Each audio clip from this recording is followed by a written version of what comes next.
अच्छा, अभी तक हम लोग जो पढ़ रहे थे इंटरनल रेजिस्टेंस के बारे में, अभी जो पढ़ेंगे cells in series, cells in parallel. Series parallel word पहली बार 10th क्लास में पढ़े थे जब रेजिस्टेंस इन सीरीज था। ओके, फिर दोबारा जब मान लो 11th क्लास में पहुंचे थे, मैकेनिक्स में पढ़े थे springs connected in series parallel. फिर 12 में आके फिर पढ़ा capacitors in series and parallel. अभी क्या पढ़ेंगे? सेल्स और सीरीज एंड पैरेलल। ओके,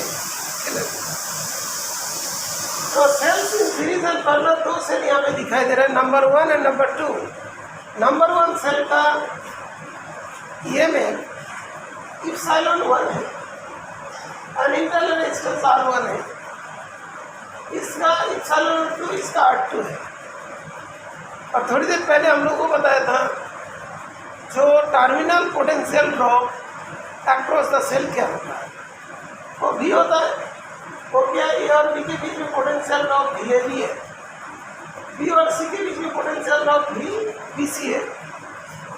अभी हमको एक सेल लेना है ऐसा जो सेल ये दोनों में जो काम कर रहा था उसके बराबर काम करता है।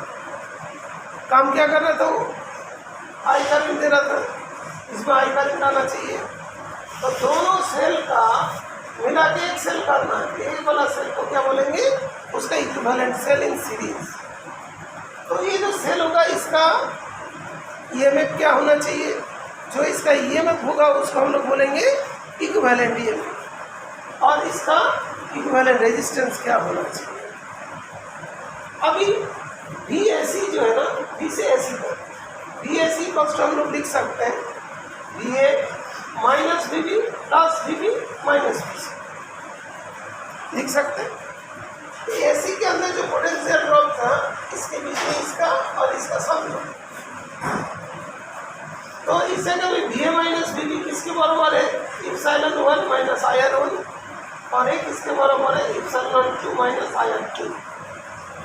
Epsilon 1 plus epsilon 2 minus I का मूल्य R1 प्लस R2। तो जो जितना भी इक्वेशन देखते हो V equals to E minus IR, यहाँ पे इक्वल लिख देता हूँ, यहाँ पे इक्वल लिख देता हूँ, यहाँ पे V होगी।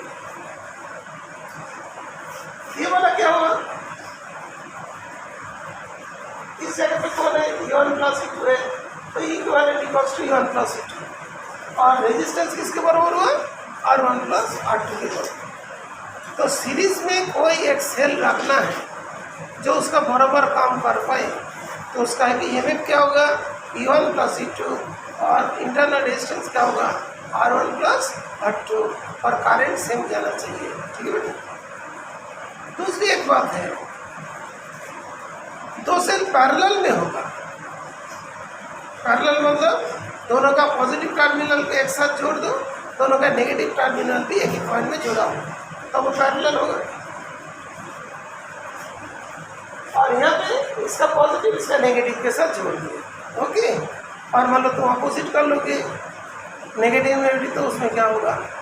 EMF घट जाएगा। ठीक है। तभी तो यहाँ पे आई करंट जा रहा था, आई करंट बाहर आ रहा है।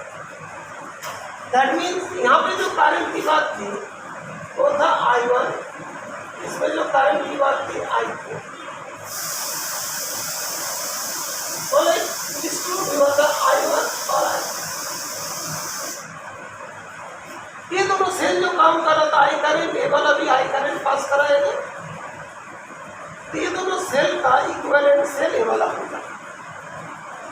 तो we have to find equivalent EMF and equivalent resistance. Clear? तो V equals to VB1 minus VB2, V1 और V2 के बीच में कौन है? ये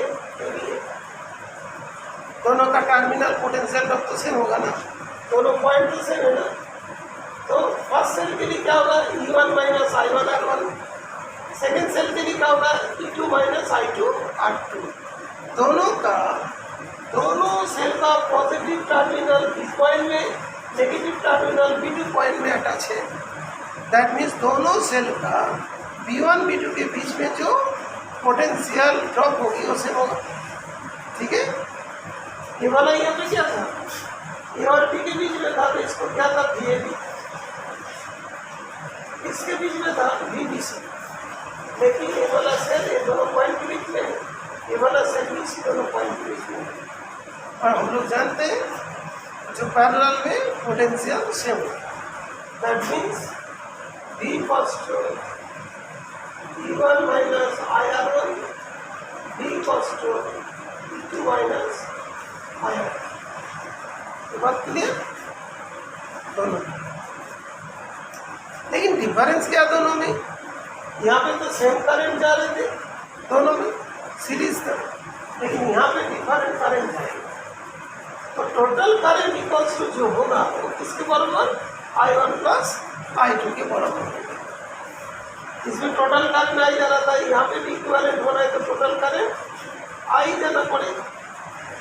यहाँ पे जो करंट जा रहा था यहाँ पे भी सेम करंट जा रहा था, तभी तो इक्विवेलेंट होगा। तो I1 इक्वल्स टू क्या लिखेंगे बेटा, I1 लिखना पड़ेगा, I1 इक्वल्स टू जानते हो R1 E1 minus V upon R1 E2 minus V upon R2। अब E1 upon R1 minus V upon R1 इसको अलग अलग लिखते हैं, पार्ट में डिवाइड करते, E2 upon R2 minus V upon R2, तो V को अलग कर लिया, E को अलग कर लिया। इसके बाद R1 R2 एलसीएम हो जाएगा, R2 इंटू E1 और E2 into R1 upon R1 R2, V common ले लिया, यहाँ पे बचा 1 upon R1 plus 1 upon R2। यहाँ तक क्लियर है? अच्छा ओके, तो अभी देखो I की वैल्यूज जो होगा पेज साइड, और I equals to E1 R2 E2 R1 upon R1 R2 minus V, इसको फिर ऐड कर लिया R1 plus R2 R1 R2। लेकिन हम लोग को क्या फाइंड करना पड़ता है, V equals to E minus IR, इसके रेस्पेक्ट में ना, यहाँ पे V हो गया, हमको V फाइंड करना, पहले भी हम लोग क्या था यही वाला कॉन्सेप्ट। तो V होगा तो क्या हो जाएगा बेटा, ये वाला इधर आके रेसिप्रोकल हो जाएगा ना, अभी इसके साथ इसके इंटू का तो ये वाला पार्ट काट जाएंगे, R1 प्लस R2, इसके साथ इसका इंटू होते हैं।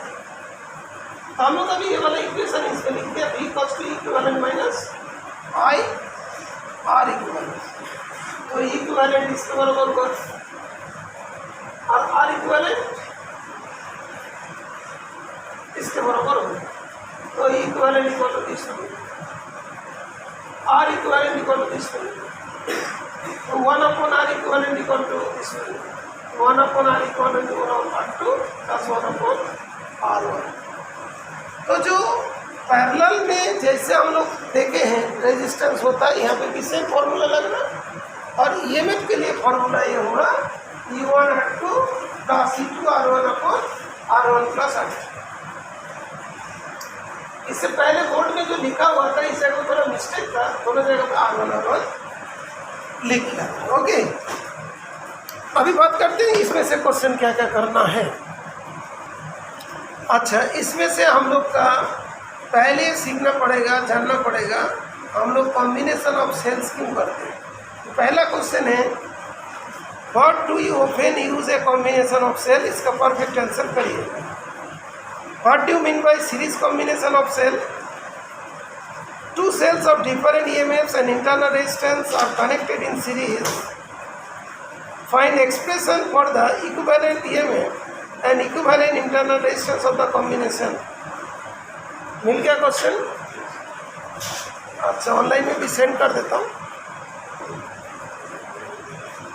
उसके बाद बेटा नेक्स्ट क्वेश्चन देखो, what do you mean by parallel combination of cells, two cells of different EMF and internal resistances are connected in parallel with one another, find the expression of the equivalent EMF and equivalent internal resistance of the combination।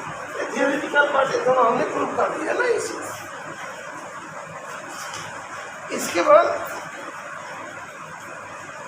एक एक जगह पर है, derive the condition for obtaining maximum current through an external resistance connected across a series combination of cells.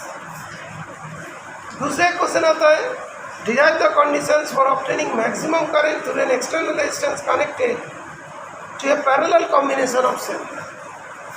तो हम लोग का main purpose ये होता है मैक्सिमम करंट ड्रॉ करना है। तो मैक्सिमम करंट ड्रॉ करने के लिए सेल का सीरीज एंड पैरेलल का कॉम्बिनेशन कैसा होना चाहिए, ठीक है बेटा। और उसके बाद बाकी न्यूमेरिकल को करने, बहुत सारे न्यूमेरिकल और मैं सेंड कर देता हूँ, और तुम लोग को तो यहाँ पर कॉपी मिल जाएगी, ठीक है। अभी सेंड कर